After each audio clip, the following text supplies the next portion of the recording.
What's up, everybody? New construction can be a great option, especially in a market with low inventory. But there are things you need to be aware of before buying new construction. We have some really nice neighborhoods being built right now in Montgomery County, Maryland, which I will showcase in the coming weeks. But today's video is not just about Maryland. We will go through the most urgent points of buying new construction, regardless of where you live. And stay tuned until the end, because I'm gonna share with you a way that you could possibly save a lot of money without impacting the builder. So let's dive right in. The first thing we have to talk about is representation, because this has happened several times recently and it can be a real problem. If you want your own representation, meaning your own buyer's agent, you 100% cannot contact the builder for that first contact without them. Otherwise, there's a very good chance the builder will deny you your own buyer's agent, your own representation. Or to be more clear, they won't pay them. So you can still get a buyer's agent, but you're gonna end up having to pay them while John and Sally down the street have the builder paying their buyer's agent. And this just has to do with that first contact with that builder. This includes giving them your name when you're touring the model home, going into the showroom, going in to just say hi and inquire what's happening. Anytime you give them your name and you don't have a realtor with you, that's gonna count for them as first contact, and they will be in their rights, according to them, to deny you buyer representation, or like I said, more specifically, they won't pay for it. It's just that simple. If you want a realtor, have them make that first introduction. It's a real problem. And why wouldn't you want an advocate that has your best interests at heart? Think about it. The salesperson works for the builder. Isn't it nice to have somebody that just works for you, that will find out maybe what the other people, the upgrades they have, or ask about splitting the transfer and recordation taxes, or even just a second set of eyes to look over the contract, to ask the questions that you may not be thinking about? All of this is possible as long as you make that first introduction with your realtor present.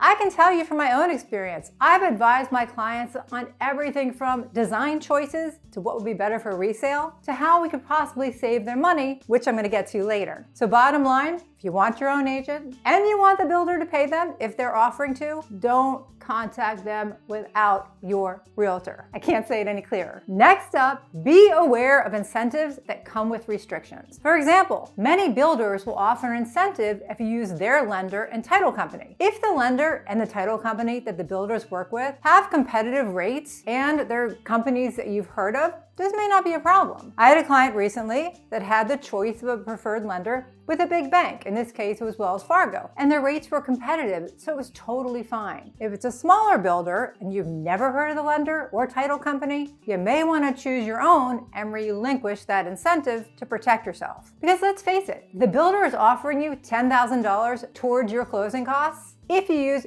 their title and their lender, but the lender is charging you points that exceed the $10,000 and the title company's fees are even higher than other companies, it may, in the end, not really be an incentive at all. So do your research. Compare the rates apples to apples, so with points or without points, for example, and look up the title company. Base price versus actual price. Be aware of what comes with the base price, especially when it comes to options. The model house will traditionally be tricked out with all of the upgrades to entice you to buy. But these upgrades cost money, sometimes way more than you're prepared to spend. For example, a lot of times a finished basement isn't included in the base price, which you think it would be, and that can bring up the price significantly if you decide to finish it. Also, the base price materials are something you would never pick, so you will definitely upgrade, which takes you down that rabbit hole of upcharges. I had clients that ended up paying over $200,000 in upgrades once they were done designing the house that they wanted, and they didn't do anything that crazy. They finished the basement, chose to finish the upper level, and picked pretty normal stuff for a luxury home at the design center. It just all adds up. So just be aware of it before you get sold on that base price and find out you're not really getting the house you thought you were, aka that model house. Number 4, new construction contracts. They are way different than resale contracts. Builders construct them to be very builder-friendly. Here in Maryland, for example, for resale contracts, traditionally, the buyer and seller split the transfer and recordation taxes 50-50. For new construction, the buyer pays all of it, which can be a lot of money. So, if you're used to buying an existing home, you will be surprised by the increase in your closing costs with new construction. This comes back to having your own representation. There may not be a lot of wiggle room in the builder's contracts. I do want to be honest with you about that. But at least you'll have a second set of eyes on it to ask the questions you may not know to ask. Number 5, look up the builder. Vet them, especially if you're doing a custom home. Here in Maryland, you would simply go in the Maryland Judiciary Case Search, put the builder's name in, and see if there's any lawsuits against them. I'm sure there's something similar in other states. Just Google it and find out, because this is really important. And if they do have a lot of cases listed, click on them. See when they were filed and what the problem was. You are trusting them with the biggest purchase of your life. Shouldn't you vet them before handing over your money to have them build you your home? Also, ask the builders for references of people that live in their homes, and then speak to them. Ask them about the process. How responsive was the builder? Were there any issues? Did they get resolved? And how quickly did they get resolved? If the builder is legit, they should have no problem providing references, and get more than one. If the builder won't give you any references, this can be a big red flag. Inspection. You should always consider bringing an independent inspector to inspect the house once it's finished, but before you give them your money. Some buyers prefer to save money and use the builder's inspector, since they know they'll have a second chance to give the builder a punch list of issues to fix at 6 months or a year after living in the house. I would say with my clients, it's 50-50. Some bring an independent inspector and some don't. It usually depends on how it's been going throughout the building process, the reputation of the builder, and if other people who have lived in their homes are experiencing any problems. It does not, however, depend on the size of the builder. I have a friend, not a client because the house is built in Delaware, where I'm not licensed, who used a big national builder for their house. She chose to forego her independent inspection and has had serious roof issues since she moved in. They are now remediating for mold caused by the faulty roof. Lawyers are involved, and it's a hassle and a mess.